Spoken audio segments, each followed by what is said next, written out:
আলাইকুম। কেমন আছেন আপনারা সবাই?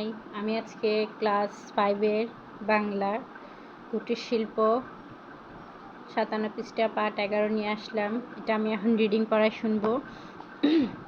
আপনারা সবাই আমার সাথে রিডিং পড়বেন। কুটির শিল্প। তোমরা তো বেতের ঝুড়ি, মাটির হাঁড়ি, পাটের শিকা দেখেছ।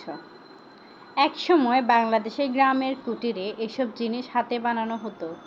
তারপর সেগুলো বিক্রি করা হতো বাজারে বা মেলায় নিয়ে। কুটিরে তৈরি হতো বলে এসব জিনিসকে বলা হয় কুটির পণ্য। কুটির পণ্যের মধ্যে আরও আছে জামদানি শাড়ি, তাঁতের শাড়ি, পাটি, শতরঞ্জি, নকশিকাঁথা, হাতপাখা গয়না। এসব পণ্যকে শিল্পের মর্যাদা দিয়ে বলা হয় কুটির শিল্প। ইবনে বতুতা 14 শতকে বাংলাদেশের ভ্রমণ করতে এসেছিল। তার বিবরণে বাংলা সমৃদ্ধ কুটির শিল্পের কথা আছে। এখন কুটির পণ্য শুধু কুটিরে তৈরি হয় না, কারখানাতেও এসব জিনিস তৈরি করা হয়।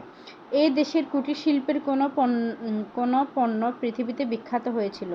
যেমন মসলিন কাপড়, শুকনো সুতা দিয়ে বানানো হতো মসলিন। মোগল বাদশাহ বেগমরা মসলিন কাপড় ব্যবহার করতেন। মসলিন কিনে নিয়ে যেতেন আরব ও ইউরোপের বণিকেরা।